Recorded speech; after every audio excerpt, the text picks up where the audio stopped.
while we're doing our interview here, and you know, you've got that your millimeter wave scanner booth built, and the dancers, and you know, the bearded guy. I mean, it's just what did you guys just sit and brainstorm all this, all the different events, you and the director, or how'd you come up with all these ideas? We did brainstorm. It was me, the director Eric Webb, and a few of the key members of the crew who were in charge of seeing the production through, you know, and we were just sitting there trying to think of ideas. We shot a whole ton of footage. I might be able to recut a few new edits. I'm thinking about doing a family-friendlier edit. I'm thinking about doing an edit that includes some neglected footage, like there was shots of me as a TSA agent going through people's stuff. There was some shots of actually the passengers giving me a taste of my own medicine. Like in that music video, you can see me harassing a blind man and his seeing eye man. We actually had shot footage of the blind man beginning to fill me up to see, you know, who is this guy that's touching me, you know, and so yeah, it was a long, drawn-out process in thinking of all of these different ideas and scenarios that would occur at the airport, and then trying to sculpt it down into this cohesive, entertaining music video, which I think, thankfully, we accomplished. Yeah, I mean, you've got over 50,000 hits right now. Hopefully, us showing your video now will get more people to go there and spread it around their email list. Because really, I mean, I kind of look at your videos sort of like a gateway drug to people who've never heard of the TSA or watched any of this stuff. Now they're like, wow, what is this? Why is this guy making this crazy video acting like he's a sex fiend, feeling people up? What is all this about? Well, if people don't travel, or if they haven't been in that situation yet, they really don't know. But I mean, TSA is on record of going in, ripping out people's colostomy bags, you know, feeling up old ladies, making them strip, dropping people's pants in front of everybody. I mean, really demeaning, horrible stuff, which you really illustrate in your video. And I think it's just, it's works like these that need to be seen, because that's how we're going to wake more people up, by just creating, you know, this type of sarcastic, in-your-face art that really, you know, wakes up the masses. I mean, what are your comments on that? I would completely agree with that. Basically, it's just like I can remember running into someone a couple months ago, and they had no idea what TSA was, and I'm thinking to myself, you know, I was not trying to condescend to them whatsoever, so I held back a few of my thoughts, but I thought, man, I mean, if you don't know what TSA is, then you may have not heard about the Patriot Act or the National Defensive Authorization Act. You may be ignorant to a lot of things where it seems like they're gearing up for the clamps to come down. They've basically legalized lawlessness, and it's only a matter of time before they might start enforcing their lawlessness and start shooting off more people to these military detention centers. And then I know that, I think his name is pronounced Anwar al-Awlaki. I mean, he was assassinated. He was a U.S. citizen, assassinated without due process. And it seems like nobody bats an eye to this kind of stuff. But, you know, the logic behind assassinating him was, oh, he's a terrorist with possible future bad intentions, so we should kill him now. Well, I mean, if you follow that logic, anyone is capable of doing something bad. So why not just start arresting people if you suspect they might do something terrible in the future? You know? Sure. But in 2001, he wasn't scary enough to invite to the Pentagon for a dinner with a bunch of Joint Chiefs of Staff and a bunch of Army generals. That was okay because, you know, he was on our side at that point. But now he's a bad guy. All of a sudden, he becomes #2 in Al-Qaeda. And then we use that to basically, I think he was just a test case to see, hey, can we kill an American citizen? And they killed his son, too. They killed 2 American citizens with that drone attack. Yeah. Right. And can we do that? And will the American people even care? Will they even get up in arms? Will they do anything about it?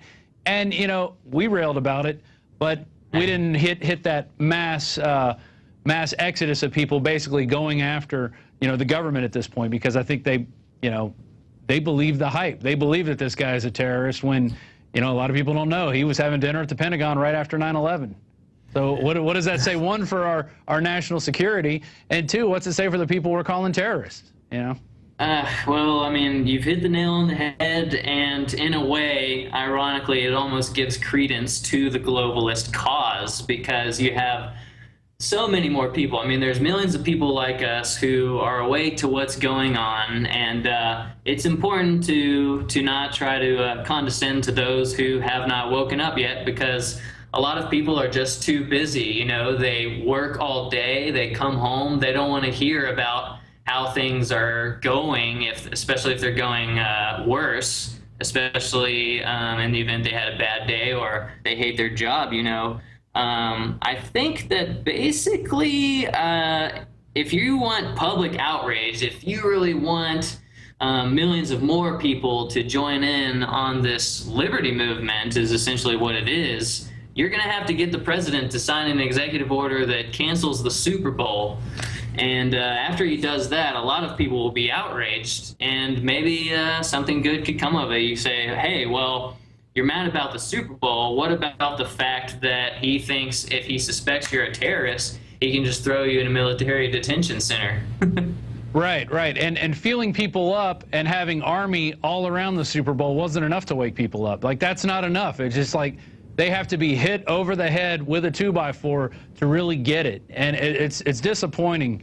So what woke you up? What got you on this path of thinking outside the box and going, you know what, I don't buy all this stuff that they're feeding us. I don't, just because they say we have to have TSA, I don't buy it. I mean, what got you into that frame of thinking?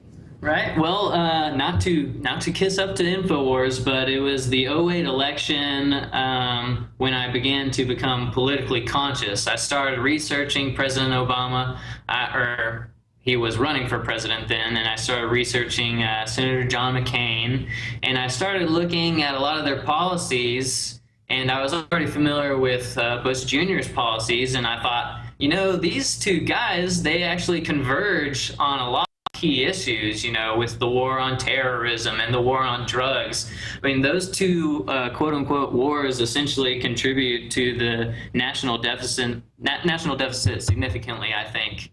And it was then that I began to follow some rabbit trails, and I started reading about legislation that was passed and stuff like this, and then I started watching some videos that were on the internet, and eventually I got on to some INFOWARS produced videos. There was one concerning 9/11, there was the Obama deception, and then I saw Aaron Russo's documentary. The title of his documentary escapes me, but it was about the IRS. Freedom to Fascism. Freedom to Fascism, yeah. There you go. And so it was then in 2008 that I began to see all these hints of, I guess you would call it an infantile state of tyranny, which if you look at it, they were doing baby steps since 1913 towards tyranny, but it was after 9/11 that things exponentially began to speed up, I think.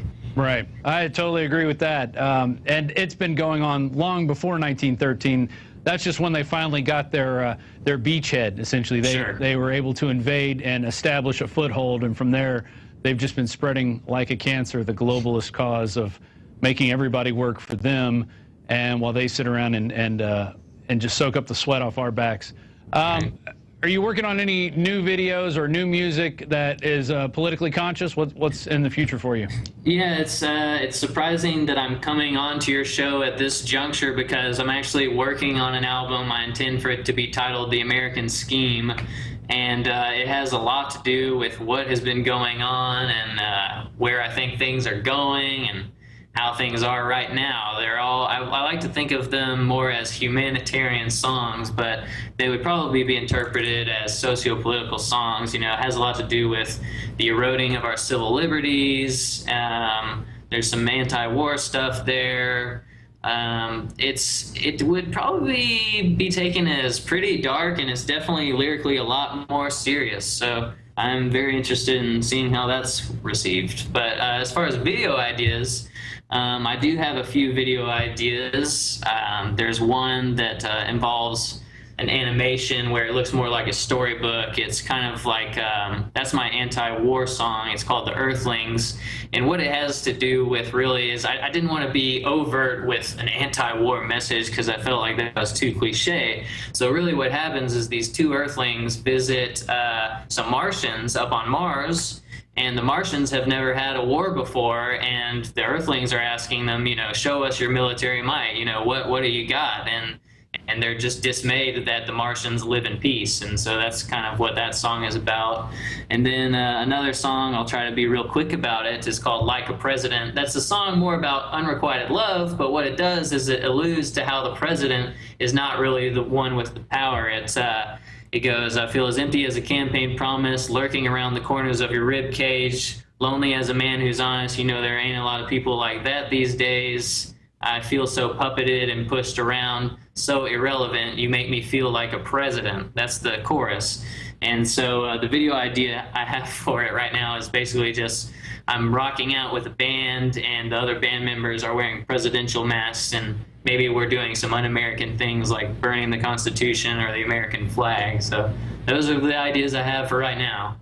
Oh, well, it sounds very interesting. And if people want to learn more, they can go to wafmusic.com, which stands for withoutaface.com. We're here right now with the singer-songwriter, actually the brainchild of Without a Face, Henry Dillard, who basically, you know, with $7,000 produced a pretty cool looking video, and I think is going to wake a lot of people up, and hopefully people can get it out there. It's youtube.com/WAFTV. And it's known as the TSA song, and the chorus is I want to give you twisted sexual assault, which is what they do to us every day. Millions of people get pawed on, get groped down, have their personal belongings messed with, sometimes even stolen, and have their dignity taken away. And it's a shame that we have to do that in the so-called land of the free. Yeah, it's not the land of the free anymore. Hasn't been for a while. I totally agree. Well, we appreciate you coming on. Appreciate you making the video. And, you know, you've got my email. Send me anything new that you make, especially with the political edge, and we'll see about getting it out there for you. Excellent. Thank you again so much for having me on the show. I hope this adds some gasoline to the video. Excellent. Excellent. So do we. All right. That was Henry Dillard of Without a Face. And we need more people making more art out there that has a political message to it. And it doesn't have to be serious. It could be sarcastic, because sarcasm, you know, we've done a lot of sarcasm here. You saw Alex dress up as Cobra Commander before. You've seen him interview himself as Don the John Corzine, you know, because that's the kind of stuff that's going to wake up those people who are on the periphery. Like, they know something's wrong, but they might not totally get the full picture until they see something like this, and it'll make them go investigate. It'll make people type in TSA abuses. And you never know. I mean, that's what leads people down the rabbit hole. And that could be the next, you know, you never know. You could wake up the next founder of a We Are Change type organization, you know, like what Alex did with Luke Rudowski. So just think about that when you're out there. Spread this video around. Let's wake some more people up. Spread this video around as we come to the end of our show today. And I'd like to thank Jakari Jackson for kicking off the news. He's really fitting in good. Paul Joseph Watson for kind of filling in the middle there from England, and then I closed it out. So without further ado, it's the end of our show today. We'll be back tomorrow. Alex will be doing the news, and he'll be sitting here with Dan Badandi. Bionic Dan will be here in studio. He'll be asking some questions about him. And Dan's got a lot of great videos on his YouTube site and that you can check out, and they'll talk about it tomorrow. Dan's always out there confronting the police and confronting tyranny, you know, armed with a camera and his Constitution. So with that, I'm Rob Dew signing off. It's InfoWars Nightly News.